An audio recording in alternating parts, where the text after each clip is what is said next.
Playing music for me was probably... I think I started saxophone around like year 4. I love that you started off on sax. I just love that so much. And then like I think it was year 9 I started drumming, and then I turned 16 and started taking that a lot more seriously because my music taste kind of became a lot more rocky instead of just straight kind of mainstream, and then it's kind of just stayed rocky since, and then it's gone more punk because we've got more into music scene and everything like that. Is there a lot of saxophone in mainstream music? Not loads. No, okay.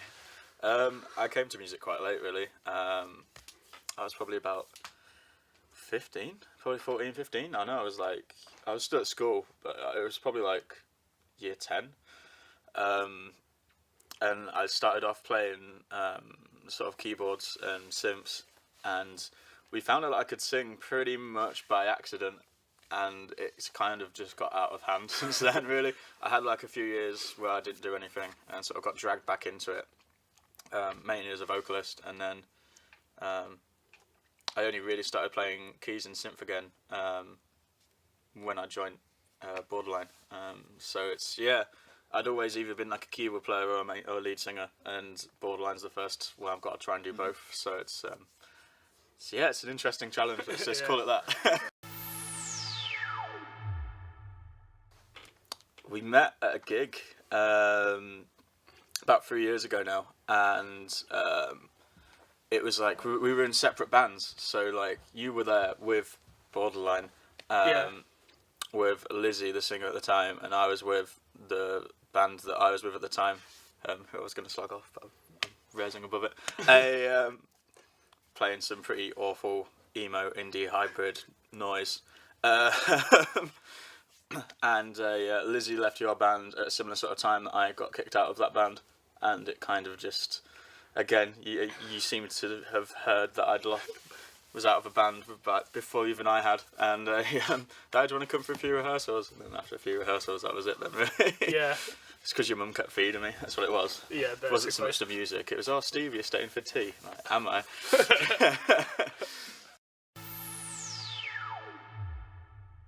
The initial kind of inspiration of me and Thomas starting jamming together was the whole big thing of Royal Blood coming out of the woodwork from seemingly nowhere and doing their thing as a 2-piece. And then we kind of... We tried doing Borderline as a 2-piece in between Lizzie and Steve, but it just didn't seem to kind of work and gel very well. So we kind of needed that, at least a third person in there. But then it kind of became something where we didn't... What would we have as a fourth person?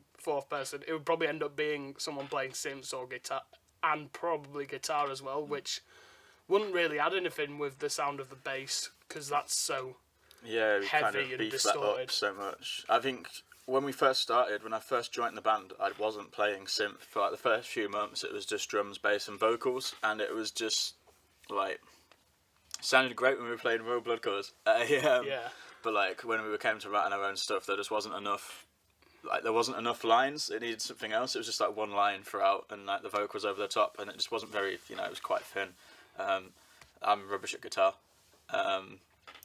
But I'm passable at synth, so we brought the synth in, and since then it's kind of been 3-piece. I mean, it's a little bit of a gimmick, really. I guess it's a bit of a novelty. We still get kind of looks off sound guys who we've not played with before, and they go, "How many guitars?" And we go, "No guitars," and they just go, "Okay." Yeah. And I kind of like that. As you said, if we would add a fourth member, which is something which we haven't ruled out, it would probably be somebody on the synth and doing backing vocals just to allow me a bit more freedom on stage. But yeah, no, so it's but it works quite well as a 3-piece. It means we don't have like, there's always a decision, like the band will always have a majority. Yeah.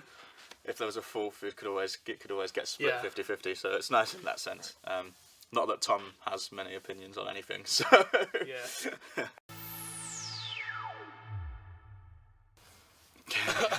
I've got like 5 or 6 that I kind of go through. At least.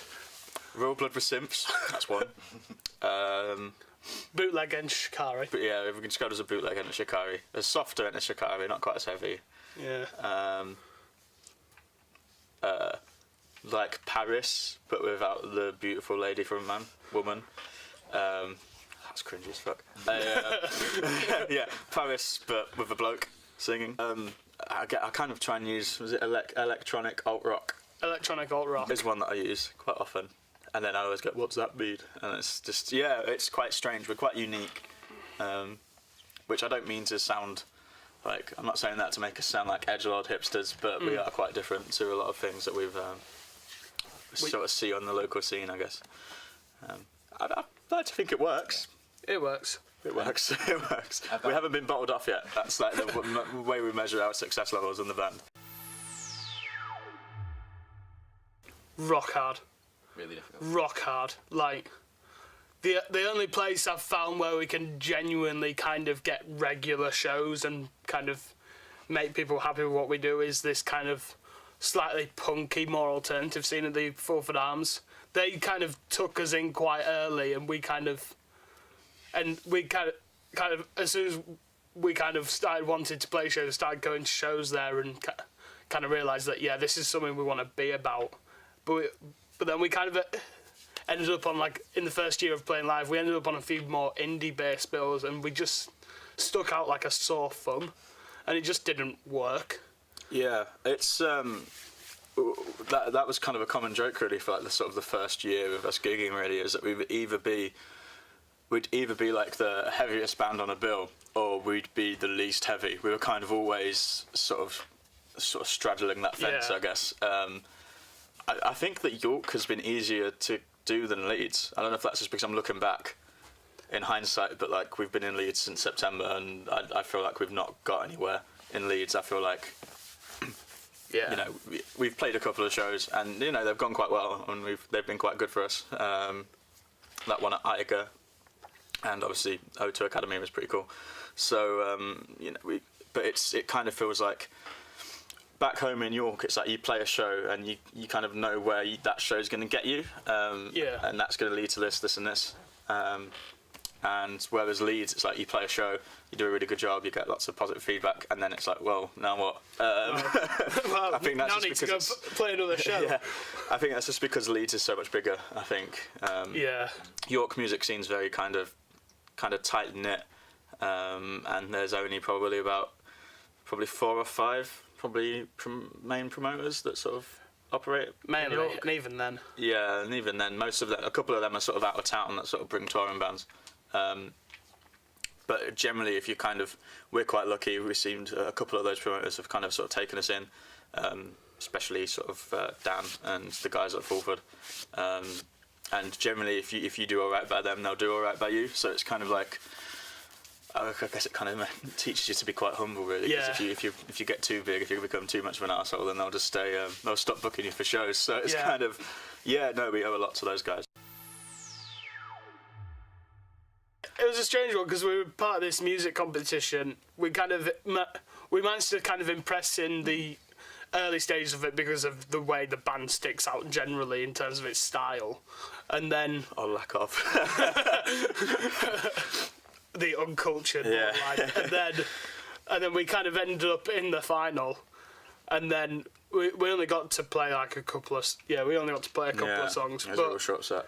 But it was still kind of it was quite humbling to go play that stage. I'd only managed to be there go for a show there once, and that was like Slam Dunk, where we got to see some really great bands last year, and then. Got thrown over a security barrier. That's my main memory from the O2 Academy at that festival.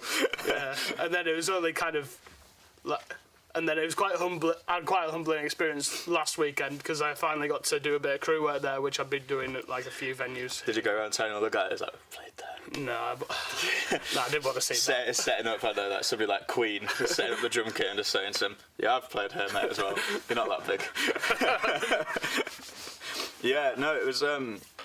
I remember it being a very long-winded competition to the point like we signed up and then it was such a long time before we heard anything back that I'd kind of forgotten about it. Yeah. And we went to like this audition stage, and like we stuck out like a sore thumb. And I think it kind of worked out quite well for us really, because we just sort of said like every stage of the competition that we did, we sort of said, well, we won't get any further than this. Like, look at everybody else and look how different we are. We're not going to get any further, so let's play I think I said let's try and play as loud and offend as many people as possible in that audition stage. So we just went on and we were 100% ourselves and put like a ton of energy into it, and sort of impressed people, and it just sort of got out of hand really. And then next thing you know, we're discussing, guys, we're going to the O2 Academy. We've made it to like the last 14, and there was like over 1,000 entries. So that was quite a big. That's still, when I say that, I kind of forget that we sort of did that well, and it was. We went up to like the green room about 20 minutes before we were due on stage, and I remember like there was lots of poo, like completely shitting it, and I've never been so nervous before a show in my life, and then it was really weird. Like as soon as I walked onto stage, like all those nerves just disappeared. It was bizarre really. It was like, right, okay, we're here now. Let's actually enjoy it, and we did. I think the audience enjoyed it as well. Yeah. I mean, we knew we weren't going to win, for a few different reasons, but it was something that was really amazing, and hopefully it's got a few more people actually realising that we're kind of, we're not just some rubbish band of like three friends playing in like a loft that's and we're actually we can be decent. We can be a good band. We put our minds to it, which is the hard part. We can be bothered. Well, because we haven't got any kind of label management support at all. The only budget we kind of have is from the money we make from shows, and any money we or my family, who have been very supportive of this band, are willing to kind of give us and say, "Oh, go do this. You've done really well," which we've been really lucky in that sense. But then you kind of get into the studio, and luckily I managed to book 2 days for this EP, so we kind of had a bit more time, managed to get all the drum takes done in 1 day, and then managed to do everything else in the other day, and got some really good mixes out of it. Whereas we've done like 1 day's recording before, and it's been rushed, it's been panic, 100 mile an hour all the way. Right. And So that's the main thing then, you'd have the luxury of time. Like, No. Yeah, I think that's definitely sort of, so like all the money that we make, we don't see any, like a lot of people are like, Steve, how could you be so poor? You've just like played like a show where you've made 200 quid or 150 quid. And I was like, yeah, but it all goes back into like the pot. So like it just, if ever we need to get new tech or studio time, we take that money. So I think the way that we did this EP was a lot better. I think we kind of knew what we were doing a bit more from the first one. And we had the 2 days back to back, which was really helpful. We also changed producer. We went to a different producer this time, and he had a very different approach to how we wanted it to sound, and it was probably a lot closer to how we wanted it to sound. So that worked quite well. I think we'd definitely go back with Isaac again. It's just a lot of junk food, really. I mean, it's quite like, it's different for you because obviously like you record the drums first, so like the drummer goes in, and then but for me, like vocals are done last, and so it's like literally like I'll get there at like 10 in the morning or 9 in the morning, and I'll be dead to the world because I haven't had any coffee, and then I'll just sort of sleep for like 3 or 4 hours until I'm needed. Whereas you're sort of drumming the entire day. I didn't fall asleep recording this one. I fell asleep recording the first EP. Yeah. Dan, the guy that was producing that, was like, "Oh, what do you think of that?" And I was like on the sofa, just gone. It's good fun. It is good fun. And the fact that we've not got these labels kind of means that it's there's less pressure in a sense. In a way. Like we haven't got sort of external influences trying to like, oh, we want it to sound more like this, or we want, it's just a case of what we want and what the producer thinks, and sort of come into it that way. So it's kind of quite liberating, I guess, not having that sort of pressure from like a label. That being said, if a label wants to come along and sign us, I'm not going to argue. Warner, could do with dropping out of uni. We've been drunk at many. yeah, surf and below into the same show. O2 Academy was pretty surreal. There was so many things that were like wrong with that competition, which kind of sort of played on my sort of mind and my anxieties. But if you just take like the 15-20 minutes or whatever it was that we played, like if you just take that as it is, like without any of the stuff that was going on outside that was a pretty surreal thing. Yeah. I mean, it was O2 Academy's 2,300 cap. It was about half full, so there was over 1,000 people there, and it was just that was pretty cool. The other one that I always say is December 2016, our first headline show at Fulford, and that was great because there wasn't many people there. It was only probably like maybe 50 people, if that. I mean, it's only like 100 capacity venue at Fulford. It's not a big room. Yeah. 150. Yeah, it's 150. It's a tight 150. Yeah, I was gonna say. So it was probably about half full there, but like before you, because we'd only ever played support slots, it was kind of like you're always not fighting the crowd, but like the crowd was never really with you because they were just like on their phones waiting for like the people that they'd actually pay to come and see. Whereas we were that band, so like everybody was in that room was proper into it and jumping about, and I think that was the site of the only ever Borderline mosh pit was that gig, and that was a that was a hell of a show. I had a lot of fun doing that. So, how about you? There's been many that have been great fun, but I think the one that is definitely the favourite is we played a show like 2 weeks after that as like a Christmas party in the basement in York. We had That wasn't fun. we had two of our mates that were in other bands supporting us.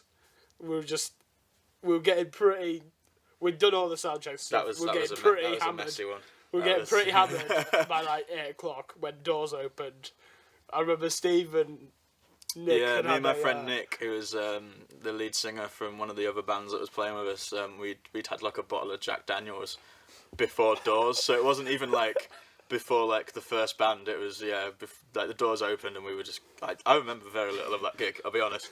Musically, it was awful. I'm glad that people apparently enjoyed it, but like. We got a video sent because again we were sort of headlining that one, and there's this song that's on our first EP called "In the Vacuum," which has kind of become a bit of like our cult song. We've played it at every show. It's the one that sort of not everybody knows, but like if you've seen a Borderline show, you've heard of it. And like somebody sent a video because at this show, like the entire front line was doing like this sort of bizarre sort of Macarena. That's Adam and the Ant, isn't it? That's not a wind the bobbin up. Like they were doing some sort of like little dance, and somebody sent a video, and the audio from it was so bad because I just I can't put into words how drunk I was. We actually took the audio out and replaced it with the recording off the EP. So like we synced that up and like nobody will ever know, and we uploaded it. And like the funniest thing was just sort of like the first comment we got was, "Oh guys, this is amazing. You sound great. It sounds just like the record." And we just sort of looked across each other at the table and went, "Funny that," and just sort of so we kind of lied a bit of that one. But that was it was good fun for a very different reason. I think this summer the aim is to write a bit more music while we can all be in the same place and in the same room. We haven't had the luxury of that while being at uni, particularly in the last 4 weeks. Yeah, sort of the last sort of month or two. I mean, probably literally since the EP launch, which was March the 31st, off the top of my head. Like uni obviously has been quite busy for us. It's that sort of time of year, as you will know. So it's kind of been on pause really since then, and now, I mean, you finished tomorrow, I finished 2 days ago, so it's kind of like, right, okay, what we're going to do, and I think we've got the plan to get back into the studio, maybe release a couple of singles over the summer, and then it's just sort of arranging shows. I think we need to get back into playing shows. I think we've only played 5 this year. If that. So I think just gigs. I think I say that in every interview. What's your plan for the next year? Just gigs. But it's the only way that you actually make impressions on people, I guess, because it's so hard to get your music sort of heard without playing shows.